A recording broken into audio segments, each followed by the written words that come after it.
Baik, salam sejahtera bagi kita semua. Perkenalkan, nama saya Keren Mawar Sharon Lemunifu, mahasiswi semester 2 dari Program Studi Ilmu Kesehatan Masyarakat, Fakultas Kesehatan Masyarakat, Universitas Nusa Cendana. Pada kesempatan kali ini, saya akan menjelaskan mengenai kesehatan dan keselamatan kerja atau K3, ada juga penyakit akibat kerja, kecelakaan kerja, dan yang terakhir ergonomi dan faal kerja. Nah, langsung saja pada pembahasan yang pertama mengenai kesehatan dan keselamatan kerja atau K3. Jadi, ditinjau dari keilmuan, kesehatan dan keselamatan kerja atau K3 merupakan ilmu pengetahuan dan penerapannya dalam usaha untuk mencegah kecelakaan akibat kerja juga penyakit akibat kerja. Jadi, ini tuh lebih memfokuskan kepada masyarakat pekerja. Nah, berbicara tentang K3, maka timbul pertanyaan, manakah yang lebih penting, kesehatan kerja atau keselamatan kerja?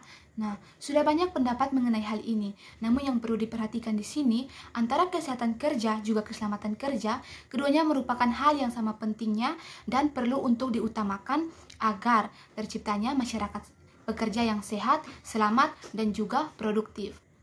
Selanjutnya, mengenai sejarah dari K3, untuk sejarah K3 di dunia dimulai sejak adanya pekerjaan dalam hubungannya dengan penggajian atau pengupahan, terutama pada pekerja tambang. Nah, selanjutnya di abad ke-17, Bernardin Ramazzini yang juga dikenal sebagai Bapak Kesehatan Kerja dalam bukunya yang berjudul De Morbis Artificium Diatriba, ini beliau menjelaskan mengenai pada awal abad ke-18, masalah K3 mulai mendapat perhatian dari revolusi industri, dimulai dari negara Inggris, negara-negara di Eropa, Amerika Serikat, juga Kanada. Sejak revolusi industri hingga pada pertengahan abad ke-20, penggunaan teknologi semakin berkembang, sehingga K3 juga mulai berkembang.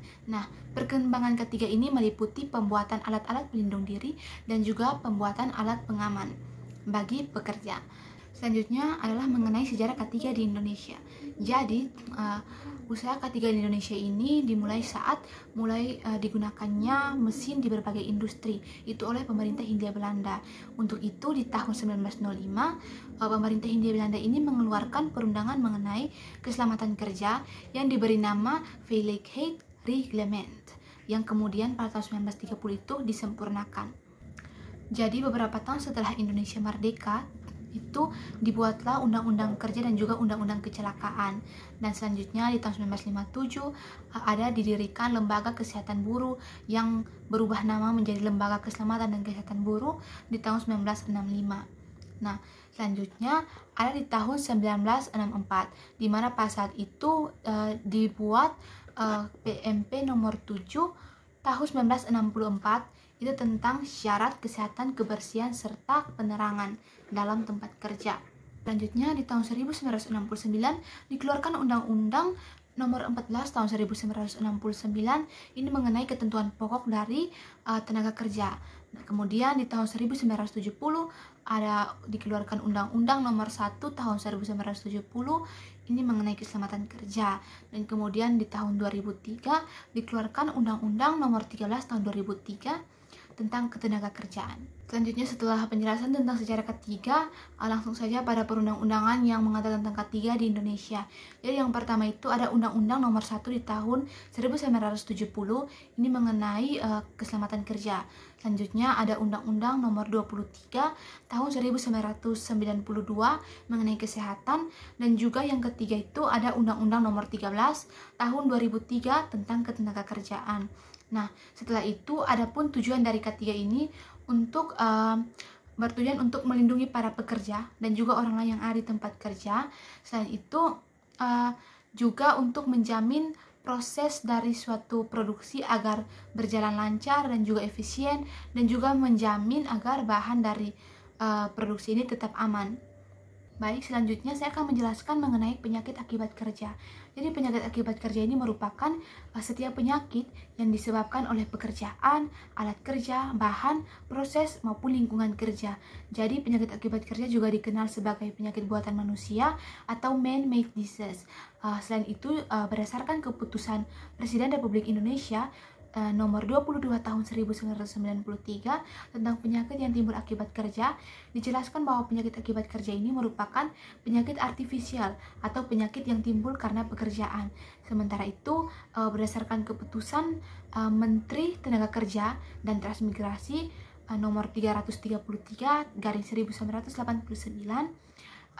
dikatakan bahwa penyakit akibat kerja ini didiagnosis atau ditemukan pada saat pemeriksaan kesehatan berkala oleh dokter. Nah, jadi itu dengan dasarnya itu pemeriksaan klinis dan juga pemeriksaan kondisi lingkungan dari tempat kerja. Jadi WHO mengkategorikan penyakit akibat kerja menjadi 4 kategori.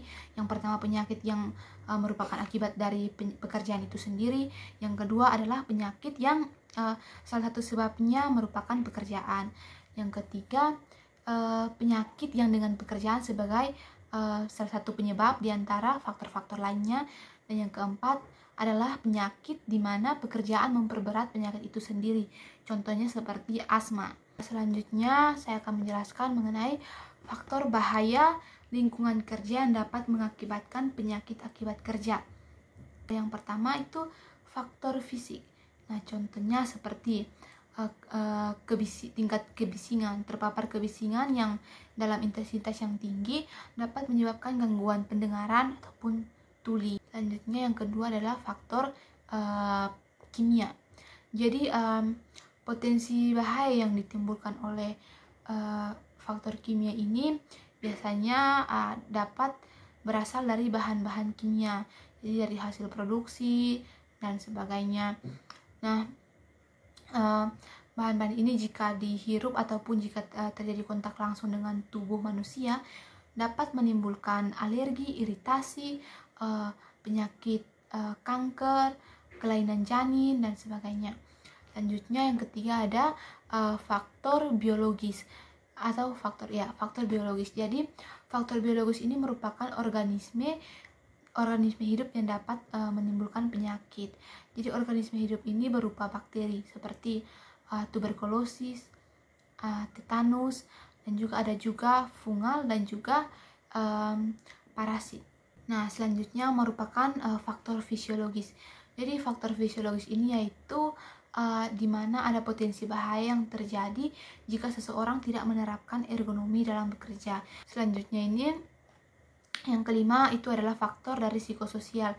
Jadi faktor psikososial ini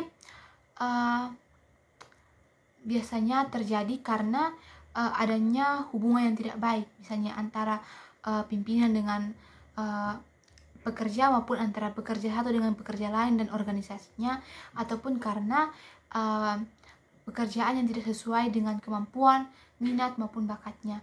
Nah, selanjutnya kita akan masuk pada pencegahan dari penyakit akibat kerja. Jadi ada yang pertama itu pencegahan primer.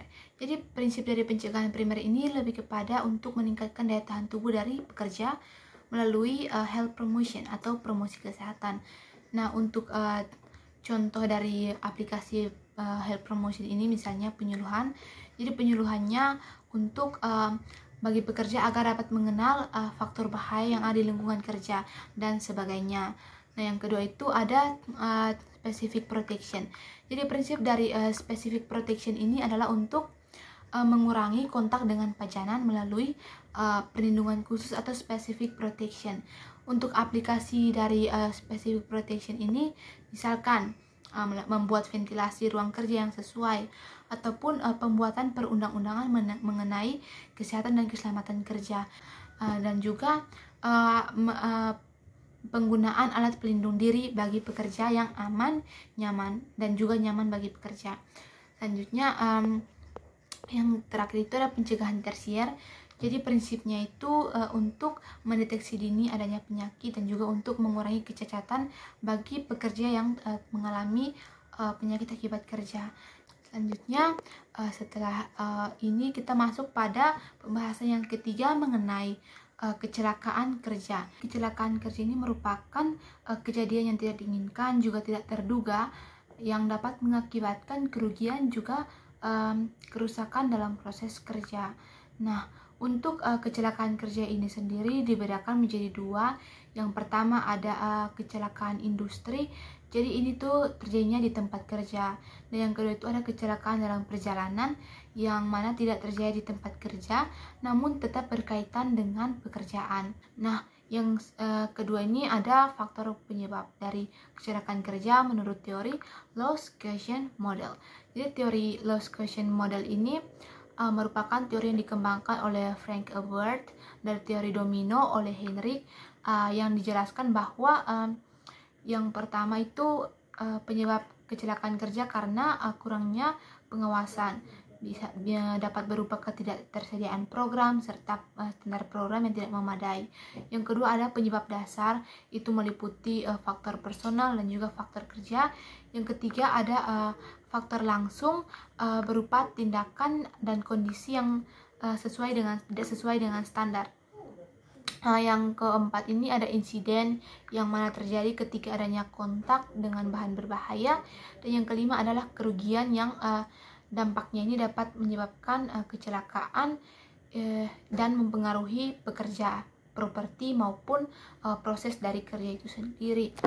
Nah, yang selanjutnya pengklasifikasian dari kecelakaan kerja itu, yang pertama diklasifikasikan menurut jenis dari kecelakaan, misalnya karena terjatuh, tersandung, dan sebagainya. Yang kedua klasifikasi menurut agen penyebab dari kecelakaan kerja ini, misalnya agen penyebabnya ini mesin ataupun alat-alat, bisa juga lingkungan dari lingkungan kerja itu sendiri. Yang ketiga pengklasifikasian menurut jenis luka, jadi misalnya jenis lukanya ini cedera atau patah tulang, bisa juga amputasi dan sebagainya. Yang keempat ini ada pengklasifikasian kecelakaan kerja menurut bagian tubuh yang terluka, misalnya terluka pada bagian kepala, bagian kaki dan sebagainya. Selanjutnya langsung saja masuk kepada pencegahan kecelakaan kerja. Jadi untuk membuat suatu program K3 yang berkaitan dengan pencegahan kecelakaan kerja, ini harus melalui beberapa tahapan. Tahapan yang pertama adalah identifikasi masalah, juga kondisi yang tidak aman. Nah, data dari hasil identifikasi ini akan sangat bermanfaat untuk melakukan perencanaan, juga pelaksanaan dari upaya untuk mencegah kecelakaan kerja. Nah, yang kedua itu adalah tahap menentukan model kecelakaan.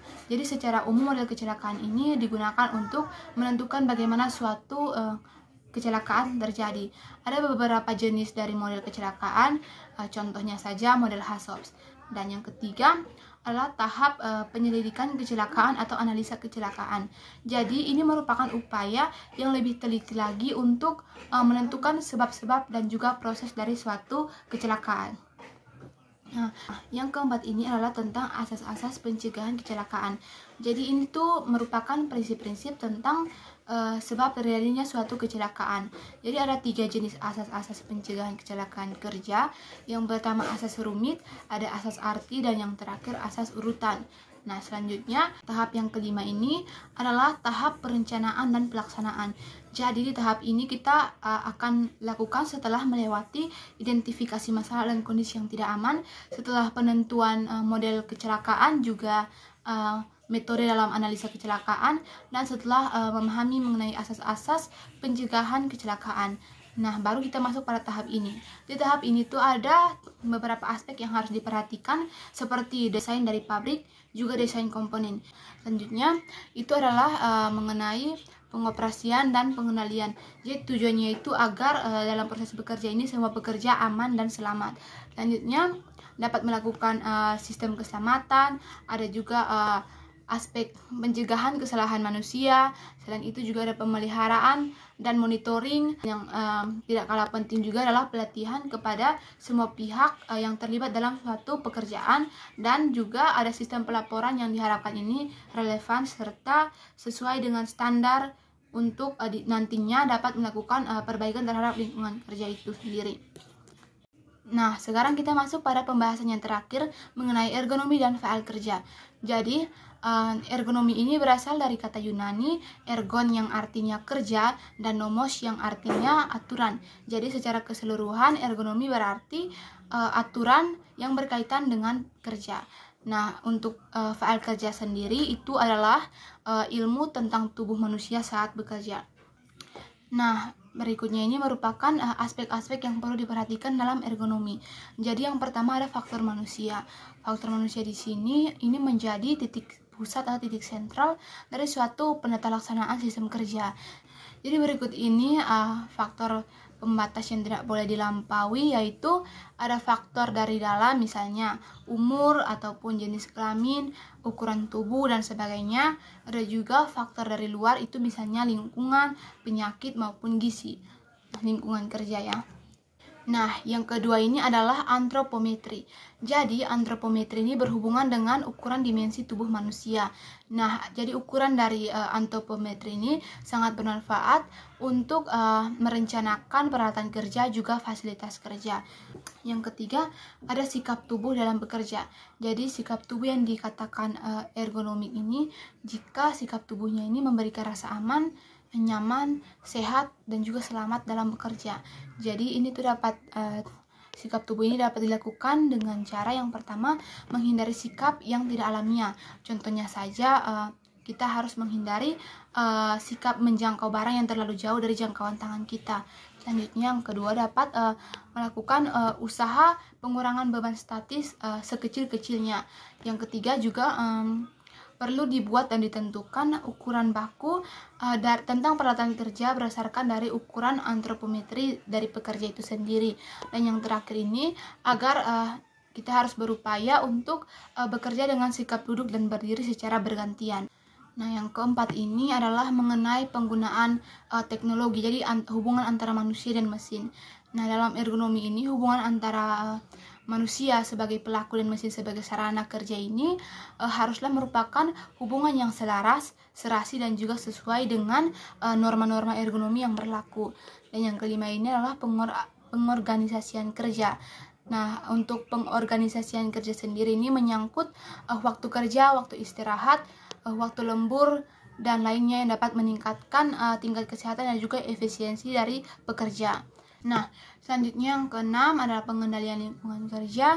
Jadi pengendaliannya ini dapat berupa pengendalian teknik, ada juga pengendalian administratif. Jadi ini tuh seperti pembuatan peraturan atau perundang-undangan untuk mendukung suatu sistem kerja. Selanjutnya juga dapat dengan pemberian alat pelindung diri atau APD. Nah, yang ketujuh adalah kelelahan kerja. Jadi, kelelahan kerja ini diakibatkan karena adanya kondisi sarana prasarana dan lingkungan kerja yang tidak ergonomis. Jadi, ini tuh dapat berakibat pada menurunnya produktivitas dari seorang pekerja. Nah, jadi kelelahan kerja ini dibedakan menjadi dua, yaitu ada kelelahan otot dan juga kelelahan secara umum. Baik, yang kedelapan ada CTD atau Cumulative Trauma Disorder, atau juga diartikan sebagai kerusakan trauma kumulatif, di mana gejalanya ini akan muncul ketika melakukan pekerjaan yang monoton. Selain itu juga karena sikap tubuh yang tidak alamiah, ataupun karena penggunaan dari otot secara berlebihan atau melebihi dari kemampuan pekerja. Jadi yang kesembilan ada kesegaran jasmani dan musik.